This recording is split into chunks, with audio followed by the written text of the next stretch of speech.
Hoje nós vamos, por exemplo, falar sobre o Salmo de número 78 e versículo de número 9. Salmo de número 78 e versículo de número 9, no qual está escrito assim: os filhos de Efraim, armados e trazendo arcos, viraram as costas no dia da peleja. Você conhece algumas pessoas que desistem facilmente? Você conhece algumas pessoas que, por qualquer circunstâncias, essa pessoa desiste do labor, desiste de continuar a perseguir? Sebastiana, estou aqui para ouvir. Amém. Nós vamos falar um pouco por que você não pode desistir. E assim nós observamos algumas coisas, algumas características sobre a vida de Efraim, né? E eu estarei, por exemplo, a partir de agora, então, vamos estar fazendo uma reflexão, vamos estar meditando sobre os filhos de Efraim no dia da peleja. Primeiro, os filhos de Efraim tinham 5 privilégios. Eles pertenciam, Rosilene, seja bem-vinda. Eles pertenciam ao povo de Deus. E pertencer ao povo de Deus já é um grande privilégio. Não é verdade? Quantas vezes nós, pensamos em privilégio em coisas outras? Por exemplo, o nome do seu pai significa frutífero, crescente. Seu pai recebeu a primogenitura em lugar de Rúben.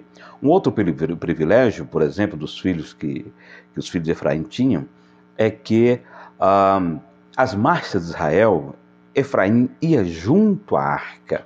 Esse é o 4º privilégio. E o quinto privilégio é: os soldados de Efraim estavam bem armados e traziam arcos. Guardemos, por entanto, esses 5 privilégios em nosso coração. Segundo, os filhos de Efraim foram à guerra no dia da peleja. Olha só, todo crente é um soldado de Cristo. Nós precisamos, às vezes, enfatizar sobre isso para mostrar àquelas pessoas que estão enfrentando dilemas, que estão enfrentando provações, que estão sendo desafiadas ou desafiados, etc. Todo crente precisa entender que ele é um soldado de Cristo. E nós estamos em embates, nós estamos em combate, nós estamos lutando, mas não só lutando e vencendo, porque o maior está conosco, porque aquele que nunca e jamais perderá qualquer batalha, jamais nos desamparará, jamais ele nos abandonará. Então, nós precisamos estar cientes de que somos o soldado de Cristo, mas em contrapartida, nós precisamos entender que Jesus Cristo é o nosso general, nosso grande comandante. Para todo crente existe o dia da peleja. Quem sabe eu estou falando com alguém que está enfrentando pelejas na área, quem sabe, matrimonial, peleja na área conjugal, peleja nas áreas financeiras. Em todas as dimensões, muitos estão enfrentando pelejas. Quem sabe você está enfrentando uma peleja concernente à sua vida física, concernente à sua saúde. Quem sabe você está enfrentando uma peleja e você está passando por momentos sombrios, momentos tempestivos, momentos de dores, momentos de injustiça, momentos em que você às vezes olha para um lado, para o outro e não encontra um recurso, não encontra uma saída, e muitas das vezes isso leva muitos a naufragarem na fé. Mas não é momento de naufragar na fé. É momento de nós erguermos a cabeça, é momento de nós olharmos para cima, porque a vitória vem de cima, a bênção vem de cima, o milagre vem de cima, e nós sabemos que o nosso Deus está em cima. E a Bíblia diz em Provérbios que nós devemos, por exemplo, na verdade, entender que o caminho do céu é para cima, para desviar do inferno que fica bem embaixo. Então, a nossa vitória total, plena, ela vem de cima. Nossa peleja, nós precisamos entender. Sim, Leandro, obrigado. Nossa peleja não é contra a carne, nem contra o sangue. A nossa peleja, ela é no mundo espiritual. Ela é contra o mundo espiritual. Então nós precisamos entender, e eu preciso enfatizar aqui, que quando nós estamos em embate, nós estamos em guerra espiritual, a gente precisa entender que nós estamos combatendo, primeiro, o inimigo que é espiritual. Segundo, nós precisamos entender que o campo é espiritual. Terceiro, nós precisamos entender que as armas são espirituais. Quando o apóstolo Paulo, escrevendo a sua epístola, ele disse o seguinte: as armas da nossa milícia, isso está na segunda epístola, no capítulo 10, versículo 4, as armas da nossa milícia não são carnais, mas sim poderosas em Deus para a destruição das fortalezas. Eu quero louvar a Deus porque nós temos armas efetivas, armas poderosas, armas que é capaz de desbaratar todos os nossos adversários. O arqui-inimigo de Deus, o arqui-inimigo da igreja e também nosso. Nós temos armas espirituais, coisa maravilhosa. Então, lembremos que todo crente é um soldado de Cristo. Ele é o nosso general, ele é o nosso comandante, repetindo, para todo crente existe o dia da peleja. Eu estou enfatizando sobre o dia da peleja. Quem sabe você está vivendo o dia da peleja, o dia de muita interrogação, o dia que, quem sabe, surge alguns pensamentos intrusivos para tirar você do equilíbrio, para tirar você da fé, para tirar você da sua jornada, da sua caminhada. Por que não dizer? Quem sabe o inimigo sabe por causa não dos seus pensamentos, porque ele não conhece os seus pensamentos, mas ele sabe muito bem como você age. E por essa razão, ele ataca a sua vida, ele tenta tirar a sua paz, ele tenta castrar, dizimar a sua alegria. Mas eu creio no poder de Deus. Fiquei viúva, minha filha está desfazendo de mim, só Deus. Sebastiana, confie no Senhor. Você está no dia da peleja, conforme eu estou aqui enfatizando. E no dia da peleja, muitas das vezes, nós só temos Jesus, nós só temos Deus. E como nós temos Deus, nós temos total vitória. Como nós temos Jesus, nós temos total bênçãos de Deus para a nossa vida. Então, descanse o teu coração, tá? Sebastiana Silva, descanse o teu coração, porque maior é aquele que está conosco do que aquele que está no mundo. Lembremos que a nossa peleja é contra o mundo espiritual. Nós não estamos combatendo contra a carne e contra o sangue. Alexandra Miranda, você tem meu sobrenome, 72, boa noite, seja bem-vinda. Lembremos que outra razão por que muitas pessoas desistem. Eu quero mais uma vez trazer 5 razões porque muitas pessoas desistem.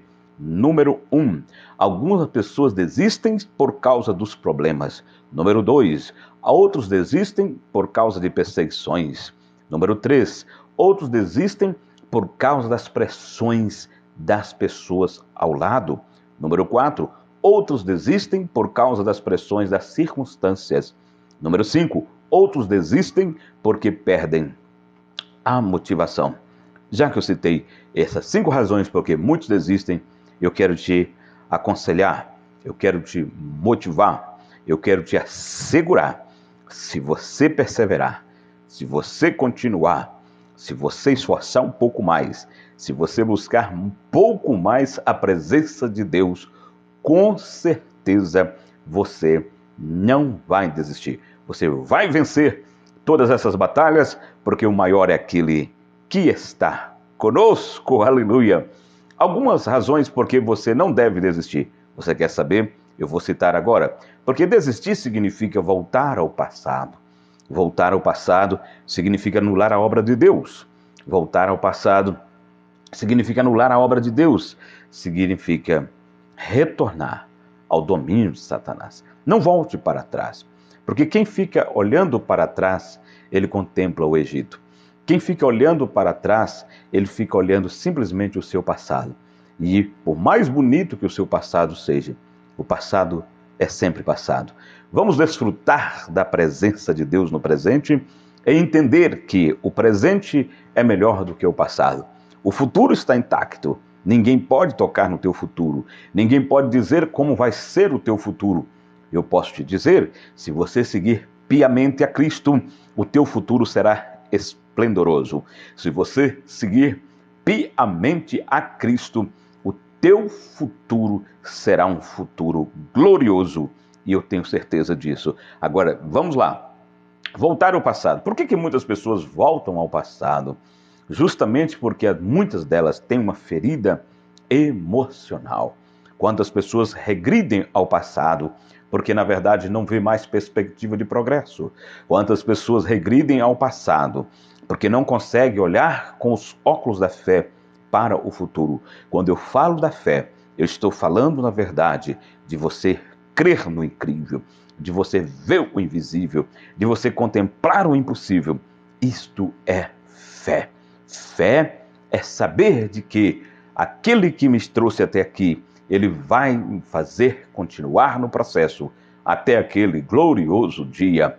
Aleluia! Então, nós precisamos continuar. Continue, não pare, não desista, porque o maior está conosco. Não desista, porque Deus preparou o céu para você. Olha que coisa linda, o céu é para vencedores.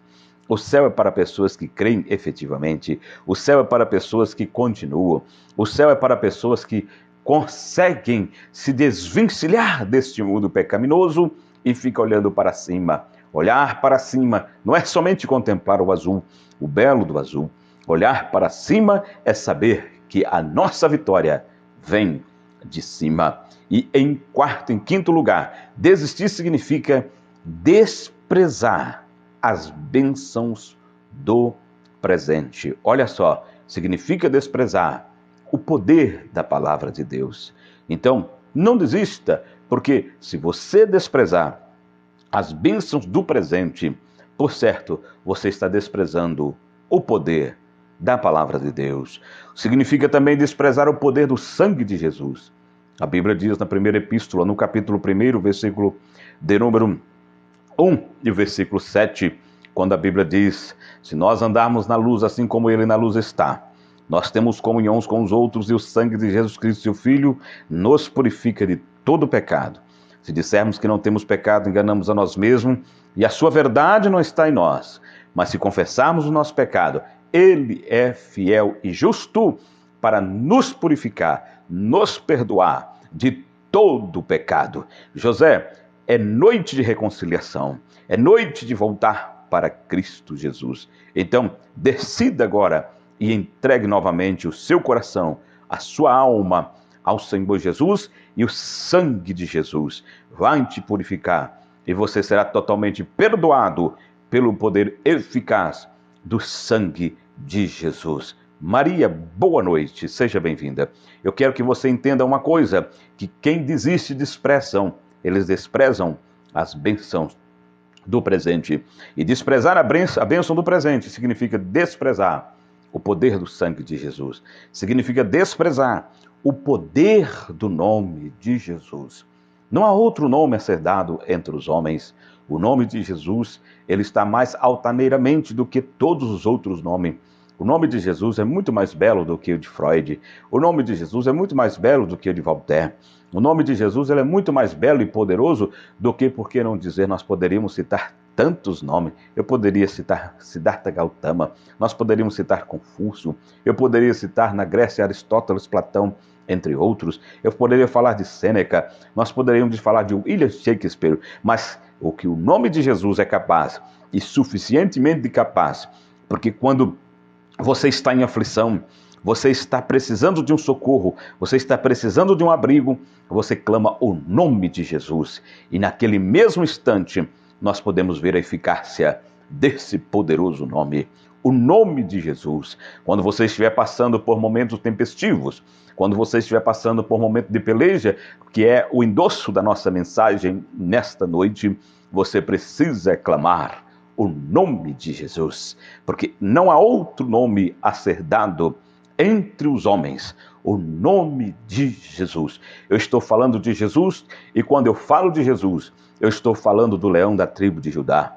Quando eu falo de Jesus, eu estou falando da rocha eterna. Quando eu falo de Jesus, eu estou falando da rocha de Meribá. Quando eu falo de Jesus, eu estou falando da palavra viva. Quando eu falo de Jesus, eu estou falando da estrela resplandecente da manhã. Quando eu falo de Jesus, eu estou falando daquele que tem todo o poder nos céus e na terra. Quando eu falo de Jesus, eu estou falando daquele que nasceu sem pecado, viveu sem pecar E, na verdade, só na cruz tratou dos meus e dos seus pecados. Quando eu falo de Jesus, eu estou falando, na verdade, do capitão dos capitães, do comandante dos comandantes, do general dos generais, aquele que é rei dos reis, senhor dos senhores. Quando eu falo de Jesus, eu estou falando daquele que tem todo o poder nos céus e na terra. Célia Trutis, boa noite, paz. Quanto tempo? Eu quero que você entenda uma coisa. Quando nós falamos de Jesus, nós estamos falando do Cordeiro de Deus que tira o pecado deste mundo. Quando eu falo de Jesus, eu estou falando daquele que jamais perdeu e perderá qualquer batalha. Quando eu falo de Jesus, eu estou falando daquele que está contigo, que está comigo, que está conosco todos os dias, até a consumação dos séculos. E quando ele diz que está conosco todos os dias, ele está dizendo, não é de segunda a segunda, não é os 366 dias no ano, se o ano for bissexto. Não, senhores, não, senhora. Quando eu falo de Jesus, eu estou falando que naqueles momentos de peleja, naquele dia de angústia, naquele dia que você se encontra desamparado, naquele dia que você se encontra desamparada, naquele dia que você olha para um lado, para o outro e não encontra saída, naquele dia que você olha para a retaguarda e parece que está sozinho, naquele dia de solidão, naquele dia de desabor, naquele dia de perseguição, Ele está conosco todos os dias, aleluia, até a consumação dos séculos. Então, guarde no seu coração, não despreze o poder do nome de Jesus, não despreze, porque significa desprezar o poder do Espírito Santo de Deus. Desprezar o Espírito Santo é, na verdade, virar as costas para Ele. Desprezar o Espírito Santo é você viver uma vida na futilidade. Desprezar o Espírito Santo é você viver sem essa clareza salutar da palavra de Deus, sem o entendimento de que Ele é aquele que, na verdade, nos consola, mas também é aquele que quando você comete qualquer erro, ele vem para dizer, você errou, você pecou, porque ele não é acusador, ele é aquele que fala lá na nossa consciência. Oh, coisa linda é o Espírito Santo. Ouvir a voz meiga do Espírito Santo é ouvir a própria divindade de Deus. Ouvir a voz meiga do Espírito Santo é saber que existe um que está sempre conosco, todos os dias. Coisa linda, coisa maravilhosa. Lembremos de que desistir significa abrir mão de todas as bênçãos do futuro. Não desista, não pare. No futuro, todas as promessas de Deus se cumprirão. No futuro, os problemas terão ficado para trás. No futuro, Deus entregará todas as recompensas. É uma palavra do grego apodidomai, que significa galardões. Olha só que coisa linda. Aleluia. Glória seja dada ao nome do Senhor. No futuro, Deus fará as grandes trocas, você sabia? Deus trocará as tristezas pelo gozo eterno. Deus trocará as enfermidades pela saúde eterna. Deus trocará a solidão pela companhia eterna. Deus trocará a cruz pela coroa eterna. Eu penso que eu poderia repetir, mas você gravou, eu vou passar um pouco adiante. No futuro, Ele trocará todas essas coisas. No futuro, todos os inimigos serão aniquilados. Em Hebreus, no capítulo 10, versículo 37, diz assim, porque ainda um pouquinho de tempo. Em outras traduções diz, um pouquinho de tempo. E o que há de vir virá, e não tardará. Mas o justo viverá da fé, e se ele recuar, a minha alma não tem prazer nele. Nós, porém, não somos daqueles que se retiram para a perdição, mas daqueles que creem para a conservação da alma. Aleluia. Eu quero orar nesse instante pela sua vida. Eu quero suplicar a Deus que venha abençoar a sua vida com toda sorte de bênçãos. E nessa live, nesse momento de mensagem, eu quero acreditar que o Espírito de Deus falou o teu coração. E eu quero abençoar a sua vida, crendo que o melhor de Deus está por vir. Se você quer mais, siga-nos nas outras redes sociais. Eu saio agora daqui para uma outra live para trazer mais uma mensagem da palavra de Deus aos corações. Você quer orar comigo? Ore então. Pai, em nome de Jesus, eu suplico a tua bênção. Eu clamo, Senhor, nesse instante, em prol de tantas pessoas que se encontram na peleja. Quantas são as pessoas que estão precisando agora do teu afago? Quantas são as pessoas que estão acamadas? Quantas são as pessoas que agora estão precisando de socorro? E o Senhor é o socorro bem presente na angústia. Ó Pai amado, em nome de Jesus, nós liberamos uma palavra de que tudo vai prosperar. Todas as portas estarão abertas. Aqueles que estão acamados, aqueles que estão vivendo um quadro clínico, Senhor. O Senhor é o Deus que restaura a saúde. O Senhor é o Deus que toca para renovar. O Senhor é o Deus que toca para levantar. O Senhor é o Deus da vida e vida abundante. O Senhor é o Deus que é capaz de fazer todas as coisas, inclusive mais do que nós pedimos ou pensamos. Tu és o Deus eterno. Tu és o Senhor dos senhores. Nós liberamos esta palavra de fé, Senhor, e que o Senhor possa abençoar a vida de todos e cada um nesta noite, no nome poderoso de Jesus. Deus abençoe, Clélia. Tem sumido, hein? Agora apareceu, que bênção. A todos vocês que estão aí, aqueles que passaram, sejam todos muito abençoados no nome de Jesus. Vou ter que terminar porque tenho um outro compromisso, mas eu aguardo você nos seguindo nas principais plataformas. O vermelhinho, o link está aqui em cima. O Insta é PR Edivaldo Miranda 39. Segue lá. Nos ajude também no vermelhinho a crescer para a glória de Deus. O intuito nosso é de abençoar vidas e aumentarmos o reino de Deus com almas salvas, lavadas, remidas pelo poder do sangue de Jesus. Deus em Cristo abençoe a todos, em nome de Jesus.